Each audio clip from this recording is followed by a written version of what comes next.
Béni pour sa présence. Vous ressentez la présence de Dieu? Merci Seigneur. La présence de Dieu est merveilleuse. Alléluia. Je voudrais remercier le frère Norton qui nous a invités, puis le frère Grégory, que Dieu te bénisse. Je suis content de le voir. Je l'avais vu une fois ou deux. Et puis, le Seigneur a permis encore, alléluia, qu'on se réunit pour pouvoir prier Dieu. Amen. À chaque reprise où on s'est vu, devant nous, il y avait des aliments qui satisfaient le corps. On s'est rencontrés dans des restaurants. Mais aujourd'hui, notre rencontre, devant nous, il y a des aliments qui satisfait l'âme. Amen. Qui rassasie l'âme. Qui nourrit l'âme. Parce que le corps, c'est toujours à recommencer.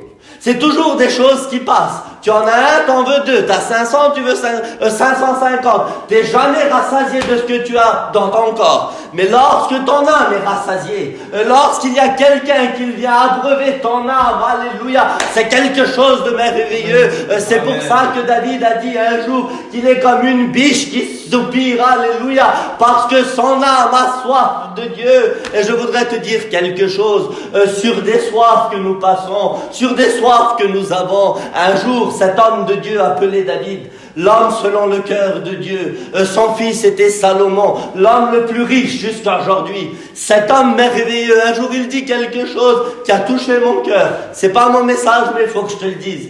C'est écrit dans le psaume 51. David fait une prière et il dit ce mot-là.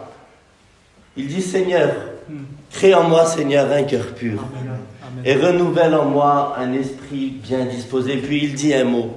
Et ce mot-là, il a touché mon cœur. Il dit, n'éloigne pas de moi ton esprit. Gloire à Dieu. Parce qu'un homme a besoin de l'esprit de Dieu. Amen. Il y a une publicité en ce moment. Elle tourne un petit peu à la télévision. Elle dit ça. Je voudrais pas vous faire rire, mais c'est vrai. Elle dit, qui mieux que Renault peut entretenir votre Renault? Et puis c'est vrai. Qui mieux que le Créateur te connaît? Qui mieux que le Dieu qui t'aime te connaît? Et David, lui, avait reconnu ça, parce qu'il a dit ce mot-là, n'éloigne pas de moi ton esprit, parce qu'il aurait pu dire, n'éloigne pas de moi mes châteaux, mon argent, ma famille, non, ça c'est passable. Ce que lui savait, que là où il y avait la valeur, c'était là où il y avait l'esprit de Amen. Dieu. Et c'est ce que David redoutait.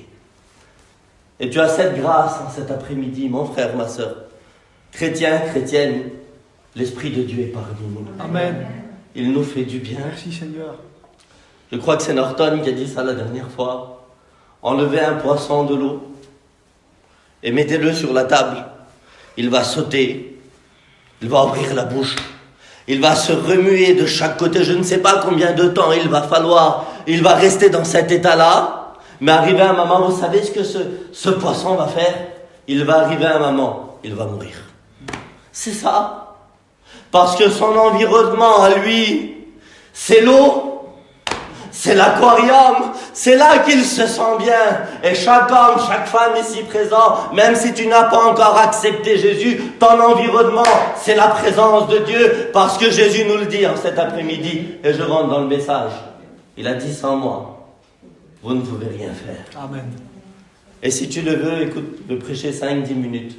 J'ai un message sur mon cœur. Je crois que Dieu va nous bénir. Je voudrais juste demander ça à tous mes amis qui n'appartiennent pas au Seigneur. Sois béni, Seigneur. À toi qui es là, rétrograde, qui t'es peut-être éloigné de Dieu, chrétien, serviteur de Dieu. Pendant ces 5 minutes, que tu puisses disposer ton cœur au message de l'Évangile. Est-ce que vous voulez qu'on ferme nos yeux un instant, 30 secondes, et que tu puisses dire ce mot-là, Seigneur, parle à mon cœur. Que tu sois chrétien, inconverti, rétrograde. Ferme tes yeux, par respect pour le Seigneur. Et tu puisses dire ces mots-là dans ton cœur. Parle à ma vie. J'ai besoin de toi. Et je vais demander à Norton qui prie le Seigneur. Amen. Seigneur, nous sommes devant toi. Merci du privilège que tu nous donnes aujourd'hui d'être dans la maison de mon cousin, Seigneur. Amen. De pouvoir témoigner de toi, parler de toi, Seigneur Jésus. Seigneur, tu as dit dans ta parole, allez par tout le monde et prêcher la bonne nouvelle. Que Dieu soit Et glorifié. c'est ce que nous faisons, Seigneur. On obéit à ce que tu nous as dit, Seigneur. On prêche ta parole, on témoigne de ta parole, on chante tes louanges. Oui, développe. Seigneur, bénis Kevin, ton serviteur. Donne-lui une parole pour nous dispose nos cœurs, Seigneur. Que ton nom soit béni. Jésus. Merci. Amen. Gloire à Dieu. Amen. Amen. Que Dieu soit loué. Que Dieu soit béni. Je vais faire une lecture dans la parole de Dieu. C'est écrit dans le livre de Marc au chapitre 4 et au verset 35. Il est écrit ce même jour, sur le soir, Jésus leur dit, passons de l'autre bord. Et après y avoir renvoyé la foule, ils l'emmenèrent dans la barque où il se trouvait. Et il y avait aussi d'autres barques avec lui. Il s'éleva un grand tourbillon et les flots se jetaient dans la barque au point qu'elle se remplissait déjà. Et lui dormait à la poupe, sous le coussin. Ils le réveillèrent et lui dirent: Maître, ne t'inquiètes-tu pas de ce que nous périssons? Ce temps réveillé, il menaça le vent et dit à la mer: Silence, tais-toi. Et le vent cessa. Il y eut un grand calme, puis il leur dit: Hommes de peu de foi. Que Dieu soit béni. Ce message, alléluia, Jésus, se retrouve au bord du lac de Galilée avec ses disciples. Mais je voudrais, t'attentionner sur un homme qu'on appelle Pierre.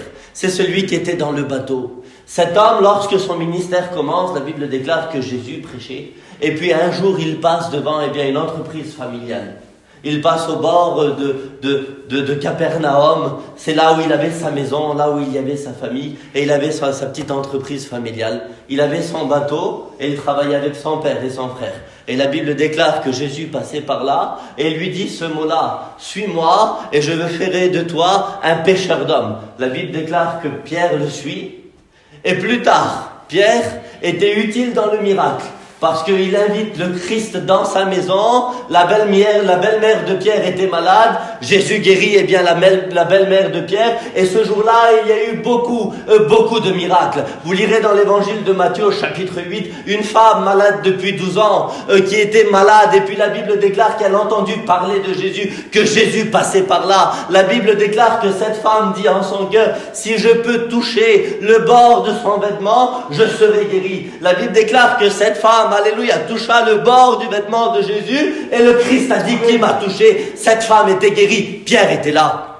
Pierre lui a dit ce mot-là: Jésus, regarde le monde autour de nous et tu nous demandes qui t'a touché. Plus tard, la Bible déclare qu'un homme se prosterna à genoux, un homme connu avec une renommée. Il était un petit peu élevé dans cette ville à Capernaum. On l'appelait Jairus. Un homme où dans sa famille, il eut un jour un grand problème parce que sa petite était malade. Je ne sais pas combien de temps il a attendu pour s'approcher de Jésus, mais je sais qu'une chose, c'est que son orgueil l'empêchait d'avancer et de s'approcher à Jésus. Mais lorsque le problème est venu dans sa maison, il y a des situations où on peut compenser avec ce qu'on a, mais il n'y a qu'un seul qui peut le faire pour rétablir des situations. C'est lui, Jairus l'avait compris. La Bible déclare qu'il accoura et il se prosterna devant Jésus. Pierre était là. Toute la journée des miracles. Une parole pour ceux qui passent par le deuil. Il était là, ici présent, la même jour sur le soir. Maintenant, il y a quelque chose d'autre. Et Jésus leur dit quelque chose de merveilleux. Il dit: Passons de l'autre bord. Et lorsqu'il dit: Passons de l'autre bord, Pierre fait quelque chose de merveilleux. Il est pêcheur de métier, marinier de métier, il conduit un bateau. La Bible déclare qu'à ce moment-là, Pierre prend les commandes et commence à avancer avec le bateau. Il commence à avancer, je ne sais pas combien il a avancé. Je ne sais pas s'ils étaient aux limites de Gadara, parce que c'est là qu'ils devaient, atterrir. Mais je sais qu'une chose, c'est que la Bible me dit que pendant qu'il naviguait, il s'éleva un grand vent, et la mer, alléluia, elle rentrait dans cette barque. Et je voudrais m'imaginer, et je voudrais que tu puisses imaginer cet homme avec moi. Pierre pendant un instant, Pierre qui conduit la barque, Pierre qui avance. Oh Seigneur, il connaissait son travail. Et il y a quelque chose chez nous, les gitans, que ça soit les Mondes, ou les Tinti, ou les Roms. Tu viendras pas m'apprendre ce que je sais faire, Norton. C'est mon métier, c'est mon travail. C'est quoi ton travail à toi? Je ne vais pas t'apprendre comment changer un toit. C'est ton travail à toi. Et je suis pas là pour te conseiller de ce que tu sais faire le mieux. Moi, je vends des voitures. Tu vas pas m'apprendre comment vendre une voiture ou comment acheter une voiture. Je sais le faire. Mon père me l'a appris. Et puis, j'ai un plaisir de le faire. Mais là, ce maman-là, il vivait ce qu'il savait faire chaque jour. Mais à un moment, il y a quelque chose qui ne s'attendait pas. C'est qu'un vent s'élève. Et combien de choses inattendues sont venues dans nos vies lorsque nous vivions quelque part des choses que nous vivions tous les jours, des choses inattendues, des problèmes familiales, des querelles. Il est venu peut-être sur toi le deuil, alors que tout allait si bien, alors que tu conduisais et que tu n'avais besoin de personne. À ces moments-là, vous savez ce qu'on fait dans ces moments-là? Bien souvent une fois, pardon, je m'excuse pour les mots, mais on veut paraître que tout va bien, alors que tout va mal. On a appris à conduire nos barques dans le plus grand, des problèmes atmosphériques, alors que tout va mal. Alors que tout va mal. On est devenus des experts en la matière. Conduire dans les turbulences, conduire dans les vents contraires. Mais là, la Bible déclare que le vent était tellement fort que Pierre a dû s'interroger. Et Pierre, à un moment, il a dû se dire, je vais aller le réveiller. Mais c'est mon travail. Est-ce que j'ai réellement besoin de lui? Je sais le faire. Combien de fois tu t'as dit, j'ai pas besoin de Jésus? J'y arriverai. Combien de fois tu t'es dit, j'ai réussi jusqu'à aujourd'hui, j'avais pas besoin de lui. Mais arrivé à un moment, chaque homme, chaque femme doit faire ce que Pierre a fait. Amen. Doit faire cette rencontre avec le Christ. C'est vrai, Seigneur. Parce que bien souvent, aujourd'hui, nous vivons la vie que Pierre a vécue. Vous savez laquelle? Conduire notre vie avec Jésus, mais le laisser dormir. Parce que Jésus était avec lui, et je suis sûr qu'il n'y a personne contre l'évangile. Christ est dans nos maisons, nous avons des Bibles, nous avons des versets, mais quelle place occupe-t-il? Et il y a quelque chose de merveilleux qui s'est fait. Est-ce que vous êtes avec moi encore? Amen. Lorsque Pierre conduisait, et lorsque le vent s'est élevé, je pense à Pierre un instant, un homme qui a peur, un homme qui vit la crainte pendant ce moment. Et je voudrais me mettre à sa place. On se met à sa place une seconde, il conduit, et puis autour de lui, avant d'aller voir Jésus, parce que bien souvent une fois, c'est pas Jésus qu'on veut voir le premier, c'est pas à lui qu'on veut s'afficher, c'est pas devant lui qu'on veut tout avouer. Vous savez ce que Pierre a fait? Il s'est retourné. Et puis à côté de lui, vous savez, il y avait qui dans la barque? Il y avait son frère André. Il y avait ses amis. Dans la barque, il y avait des gens qui connaissaient. Combien de fois dans les vents et dans les turbulences de ta vie, tu as retourné tes regards sur des gens qui étaient proches de toi, sur ta famille, sur ceux qu'ils t'aiment. Mais bien souvent de fois, ils n'ont rien pu faire. Au contraire, ils vivaient la même chose que toi et ils étaient limités. Et ils ne savaient pas comment réagir pour toi. Ils peuvent te frapper ici pour te dire ça va, mais ton cœur à l'intérieur qui pleure, il n'y en a qu'un qui peut le guérir. Amen. Il avait bien tourné ses regards dans cette barque, je m'imagine un instant, il y avait certainement des ustensiles de travail. Un hameçon, un filet, ce qui le servait pour travailler. Mon frère, ma soeur, combien de fois dans les vents de ta vie, tu as porté tes regards sur tes biens matériels, sur ce que tu as mis de côté, sur ce que tu crois qui peuvent apaiser les vents, mais pas calmer la tempête. Et lui, il a compris directement. La Bible dit, et puis en prie le Seigneur, que Pierre fait quelque chose de merveilleux, et je t'invite à le faire. Ils s'approchèrent et le réveillèrent. Et en cet après-midi, que rien ne vienne t'empêcher de t'approcher de Jésus. Alléluia. Il a fait, alléluia, un appel merveilleux. Il dit, venez à moi, vous tous qui êtes fatigués, chargés, parce que moi je vous donnerai du repos. Amen. Il dit, approchez-vous avec assurance du trône de la grâce. Mais combien de fois tu t'es dit, c'est pas pour moi l'évangile, J'en ai trop fait, j'en ai trop dit. Puis moi, les pasteurs, j'ai parlé sur eux des années. Toi, t'es un petit jeune, tu viens de commencer. Moi, la mission, souvent, je l'ai confronté parce que j'aime pas comment ils réagissent. Et tu crois que Dieu ne t'aime pas? Et tu crois que Dieu, il a fait une croix sur toi? Il attend depuis tant d'années que tu reviennes afin de lui dire ces mots-là. Un mot merveilleux qu'un homme prétentieux ne pouvait pas dire. Parce que Pierre, il ne pouvait pas avouer qu'il n'arrivait plus à réagir dans ce qu'il savait faire de mieux. Vous savez ce qu'il a fait? Lorsqu'il s'est approché de Jésus, il l'a réveillé. Amen. Et il lui a dit ces mots-là. Nous périssons. Je le dirai jamais à haute voix, moi. J'ai dit ça, tu t'as dit ça dans ton cœur.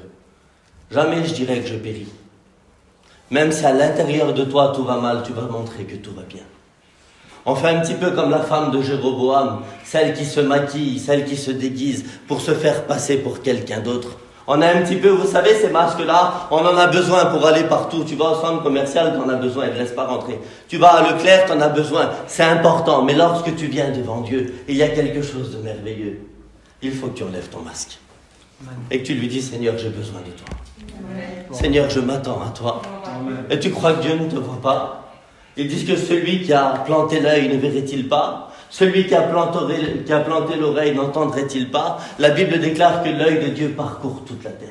Et il connaît ton besoin, et il connaît ton cœur en cet après-midi. Moi, je suis limité avec mes mots, mais je sais qu'une seule chose, c'est que dans les vents aujourd'hui, les vents de la défaite, les vents de la souffrance, qui d'entre nous aujourd'hui peut dire, moi, j'ai jamais souffert? Il y a des vents où on ne s'attend pas. Vous savez, je regarde un petit peu la télévision, puis je m'intéresse beaucoup, moi, à ce qui est politique, météo. Avant, tout ce qui est, ces grands cyclones, il y a des alertes. Ça vient pas tout de suite comme ça. La météo nous l'annonce, la radio nous l'annonce, et puis ça se voit aussi.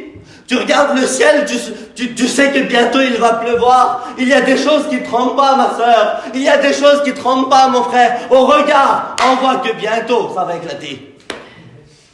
Au regard, on voit que bientôt, ce qu'on avait annoncé, et ils n'ont pas écouté, ça va éclater. C'est ça, ça se fait. Ça se fait. Mais je t'appelle à quelque chose en cet après-midi.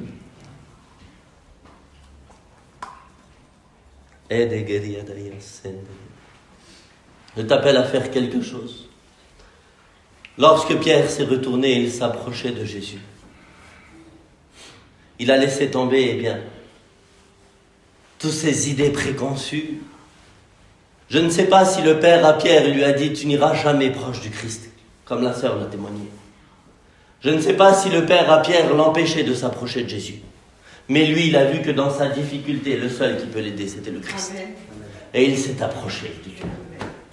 Il a oublié les interdits, oublié la politique, oublié ce qu'on lui a dit. Il savait que le seul qui peut calmer les troubles de sa vie, il s'appelait Jésus. Si vous voulez, on ferme nos yeux un instant. Amen. Et je voudrais te dire ces quelques mots, pendant que tu as les yeux fermés.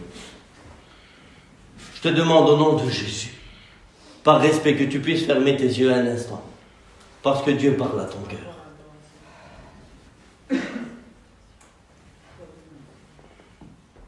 Il y a les vents de l'injustice qui se sont élevés contre ta maison. Et tu t'attendais pas. Écoute, je te le dis, c'est le Saint-Esprit me dit de te le dire.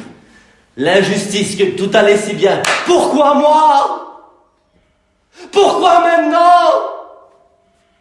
Pourquoi? Les pourquoi du comment qui te poussent à montrer ce que tu n'es pas, qui te poussent à faire croire, à paraître chaque jour, mais à l'intérieur de toi, le manque que tu as, c'est que Christ vient pour calmer la tempête. Pour calmer la tempête. Il y a ces vents qu'on ne s'attend pas. Il y a des vents qui ont poussé la mer. Vous savez à quoi, mon Norton? Que les flots rentrent dans la barque. Ça va quand c'est l'autre.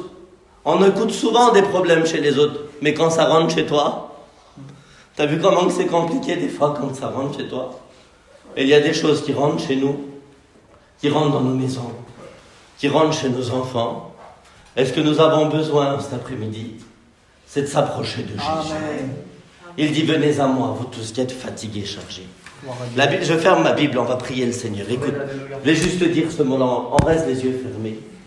Norton va nous chanter un cantique. Je dis ce mot-là. Alléluia.